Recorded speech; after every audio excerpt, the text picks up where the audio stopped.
Hello, and welcome to 11785 Introduction to Deep Networks. This is the fall 2018 edition of the course, and in this lecture we're going to focus on the logistics of the course. But first, here's a fact that we're all familiar with. Neural networks have taken over most AI tasks in today's world. They've become one of the major thrust areas in many pattern recognition and prediction and analysis problems. In many problems, they've actually established the state of the art, often exceeding previous benchmarks by very large margins. Here are some examples. Automatic speech recognition. For decades, we have been trying to develop automatic speech recognition systems that can perform as well as human beings and have failed miserably till very recently. Here's a headline from just a few years ago. Microsoft AI beats humans at speech recognition. And for the first time, on a standard benchmark task, they were able to outperform human beings using deep neural networks. Now, of course, most companies have automatic speech recognition systems that can outperform humans on several tasks. Here's another one, machine translation. If you had used Google Translate prior to November 2015, and if you had translated English to, say, Spanish, taken the translated Spanish and translated it back to English, what went in and what came out would not have looked similar at all. And then suddenly, in November 2015, Google Translate became a useful tool. And the translations actually began looking like something a human being might produce. And that's because they switched to using neural network-based translation. Here's yet another example. This is a picture I got from the web.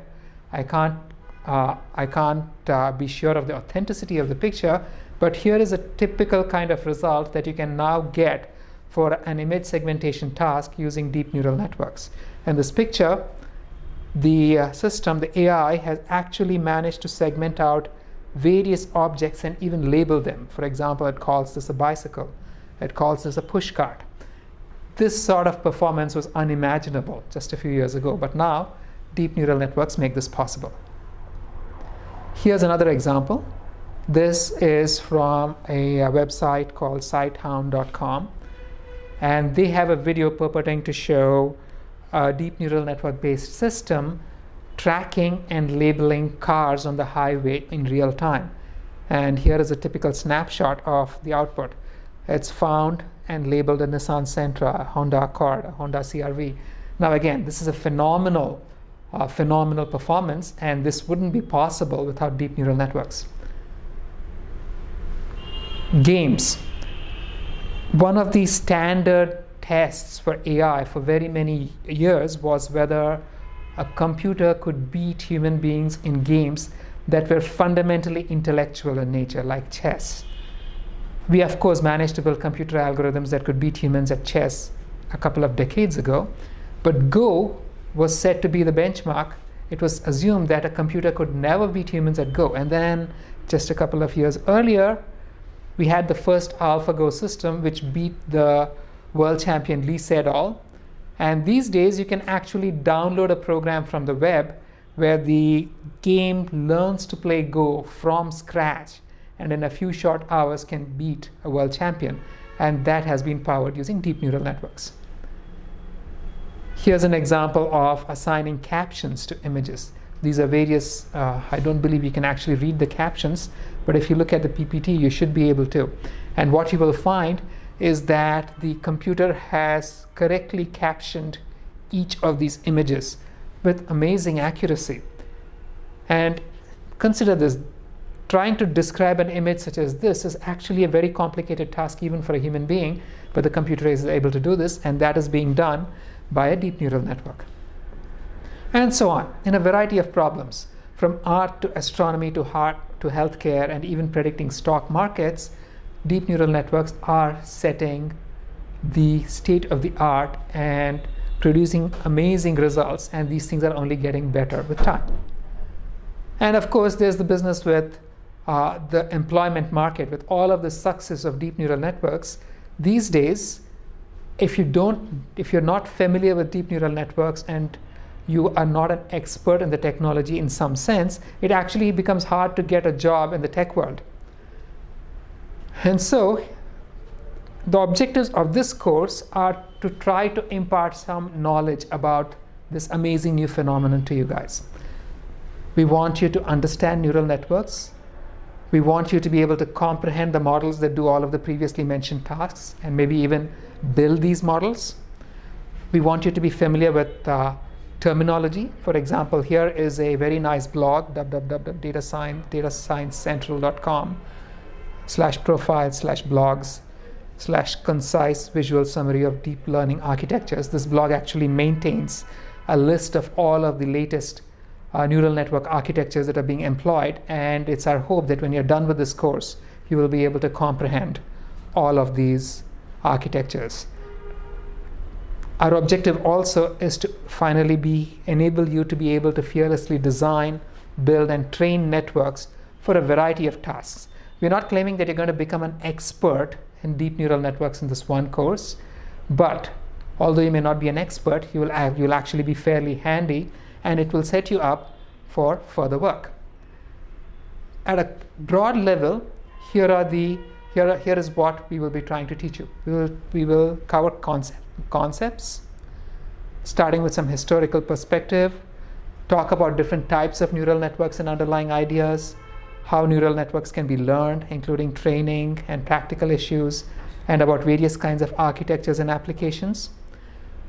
The course is going to try to balance implementation and theory, with the focus being on trying to impart concepts to you. We are not so highly focused on the theoretical aspects, the mathematics, the squiggles. We want you to understand the subject. And there's also a heavy focus on practical implementation. We hope that when you're done with the course, you'll be familiar with training. You will be able to implement various neural network architectures, implement state-of-art solutions for some problems, and overall, you must be set up for further research or work in your research area using deep neural networks. The topics we will cover are these. We're going to go through basic network formalisms, including multi-layer perceptrons, convolutional networks, recurrent networks, Boltzmann machines. We will look at some advanced formalisms like generative models such as variational autoencoders and adversarial models like GANs. We will touch upon several practical topics like computer vision, how you recognize images, text processing, modeling and generating language, machine translation, that is sequence-to-sequence modeling, modeling distributions and generating data, reinforcement learning in games, and speech recognition.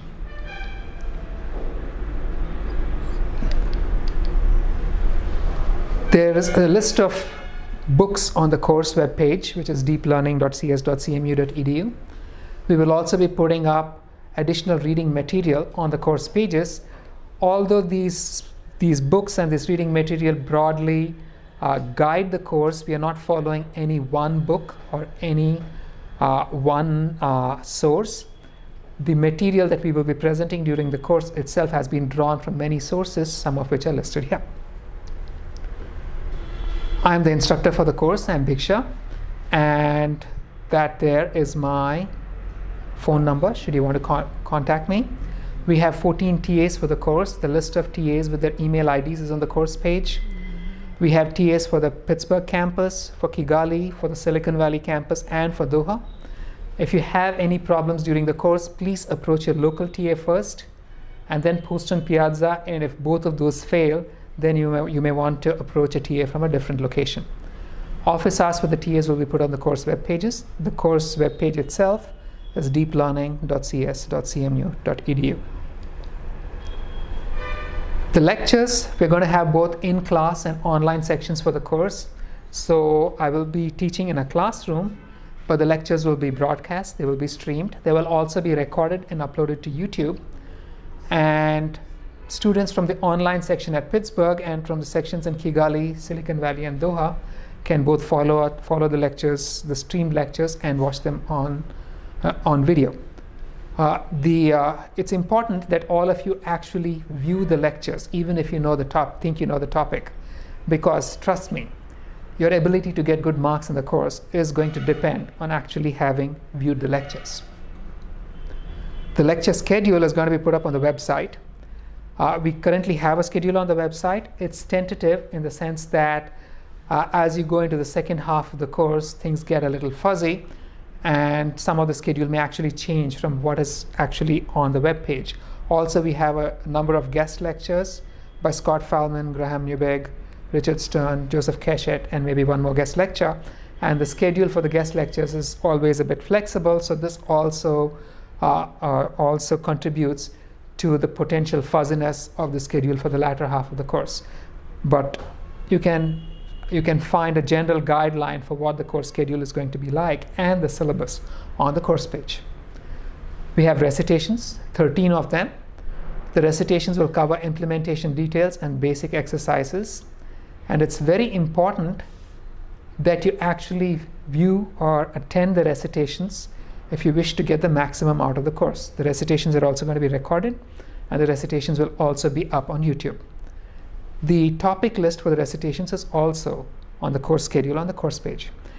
And again, I must emphasize, I strongly recommend that you attend all recitations, even if you think you know everything. You will be surprised at what you learn. The grading for the course is as follows. We don't have a final exam or a midterm. You will have weekly quizzes. Every week there will be a quiz. It's a multiple choice quiz. And these quizzes are going to be worth 24% of your marks. We have 5 homeworks. The first one is a preparatory homework, which is worth 1% of your marks, that has already been released, and you have worked on it. The remaining 4, the first one is on basic multilayer perceptrons. There's a homework on convolutional neural networks, 1 on recurrent networks, and 1 on sequence-to-sequence modeling. Everybody is expected to work on a project. The project will be worth 35% of your grade if you're in 11785. If you're in 11485, you will not need to do the project. Your grade is going to be dependent entirely on your quizzes and your homeworks. For those who are working on the project, you will have to submit a project proposal, which is worth 5% of your grade, a midterm report, which is also worth 5% of your grade and is important, because not submitting a midterm report means the rest of this will not apply to you. 15% of the grade for the project is dependent on a final project presentation, and the final 10% is going to be dependent on the project report that you will submit. The quizzes, each week you will have a quiz, 14 in all. The quizzes are 10 multiple choice questions which relate to the topics covered that week. Every week quizzes will be released. The quiz will be released on Friday and it will be closed on Saturday night. Information about the quiz will be posted on Piazza. The actual schedule for releasing and closing the quiz may sometimes change, but generally it will be released on Friday and closed on Saturday. Of the 14 quizzes that we will give you, we will consider the best 12 that you have scored. And this is expected to account for any circumstances which prevent you from maybe answering a quiz or 2, or maybe you just perform poorly on a couple by chance. So the best 12 of 14 is expected to help you cover up for any incidental loss of performance in the quizzes. The course slides will be up on the web page, and the slides often contain a lot more information than is presented in class. Very often when I present the lecture in class, I'll be skipping over slides, but those slides will be part of the slide deck that's put up on the page. And the quizzes will contain questions from the topics that are on the slides but are not presented in class. And they will also include topics covered in class but that are not on the online slides, which means that if you want to score well in the quizzes, it's important for you not only to see the slides but also to view the lecture. The homeworks, of which you're going to have 4 more, come in 2 flavors. Every homework will have a part which is auto-graded and has deterministic solutions. You will have to upload your solutions to AutoLab, and we'll compare your solutions to what we know the solutions must be to grade you. The second part of the homework will be Kaggle problems, where you will compete with your classmates on a Kaggle leaderboard. Now, these will be on various tasks, and for each of these tasks, we will post performance cutoffs for the various grades A, B, and C. And those grades map onto these marks. If you get an A, you'll get 100 points for the class, for the homework. B gives you an 80, C gives you a 60, D gives you a 40. If you don't submit the homework, you don't get any marks. But if you perform extraordinarily well, you will get an A+, which will give you 105 points. We will not be posting a cutoff for A+. That depends on how everybody has performed. And the actual scores we will give you are not going to be quantized. They will be linearly interpolated between the grade cutoffs. Now, well, not really linearly interpolated. The interpolation curves will actually depend on the distribution of curves of scores, so it's important that you try to perform as well as you possibly can. The homeworks have multiple deadlines. Since every homework has both an auto-graded component and a Kaggle component, there will be separate deadlines for the auto-graded component and the Kaggle. And the Kaggle component in turn will have multiple deadlines. We want to encourage you to submit. Now, what has happened in the past is that people would put off working on their homeworks till the very last minute and begin submitting in a panic-stricken manner at the last minute and not get things done.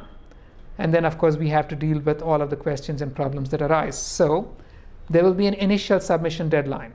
Now, this is Kaggle. You can keep submitting your solutions repeatedly. We expect your first submission to happen before the initial submission deadline. So this way we know that you actually begun working on it. If you don't make the initial submission deadline, then all subsequent scores for that homework are going to be scaled down by 0.8 or by multiplication by 0.8. There's also a full submission deadline, which is when you will make your final submission, and your final submission must occur before this deadline to be eligible for full marks. But then you could actually submit late even after this full submission deadline, and if you submit late, then you will get reduced marks. But then this means that if you haven't actually managed to get your homework done properly before the full submission deadline, you can continue to update your homework for a while and still get maybe 80% of the marks that you would have got if you had met the full deadline. So even this extended deadline is going to stop at some point.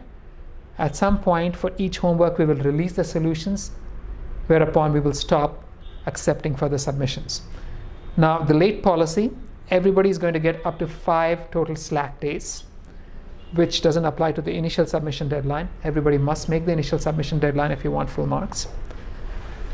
You can distribute these 5 slack days across your homework as you want. So you have a total of 5. You could apply maybe 1 to the first homework, 3 to the second, and 1 to the third, or 2 to the first, 3 to the second, and none to the third. It's up to you. But the moment you begin using your slack days, you become ineligible for an A+, and the maximum you can get is an A.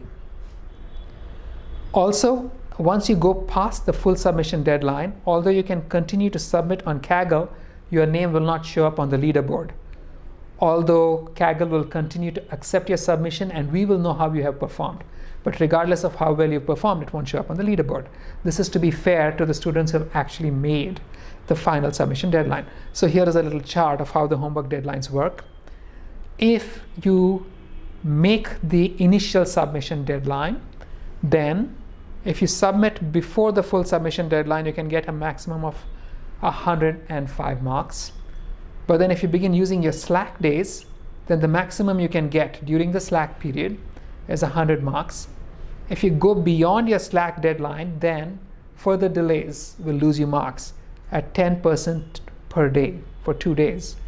And then if you're more than 2 days beyond your slack days, the maximum you can get is 80 marks.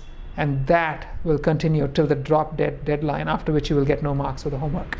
Now, if you didn't make the initial submission deadline, all of these marks are going to get multiplied by 0.8.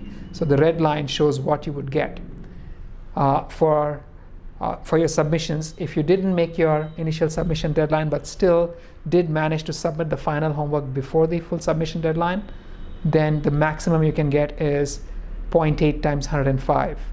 If you go into slack, you're going to get a 0.8. That's your maximum. If you go beyond the slack dates, then the best you can hope to get is 64% of your marks. And of course, you cannot submit anything after the drop dead deadline. The course is implementation heavy. It will require a lot of coding and a lot of experimenting. We're going to work on some large data sets. The language of choice is Python. The toolkit of choice is PyTorch.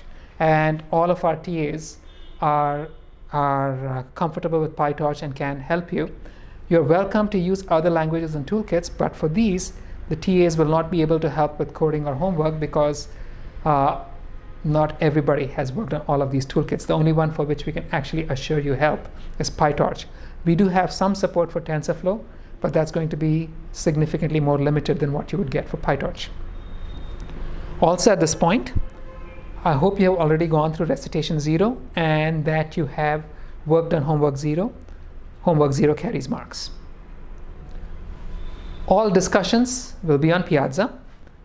We are going to, of course, this is an implementation heavy course, so you're going to have to implement stuff, which means you will need compute infrastructure. All students will get Amazon tokens. Initially, you'll get a token for $50, and later on, you can get additional tokens of $50 for up to a total of $150 for AWS services. You can use this for your homeworks. Now, just to warn you, this course is a lot of work. It's not easy. In case you haven't gotten it yet, it's a lot of work. And if you don't believe me, it's a lot of work. And if you still don't believe me, it's a lot of work. It's not meant for chicken.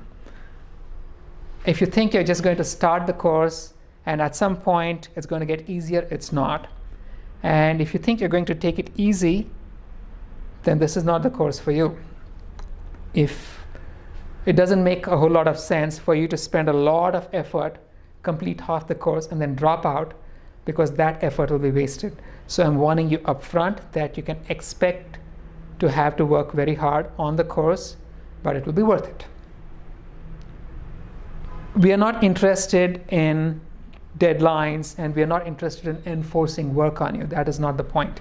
The objective of the course is to teach you. And so our evaluation, to the extent possible, is going to be based on mastery rather than on presence or going through the motions. Our quizzes will test your understanding of topics covered in the lectures.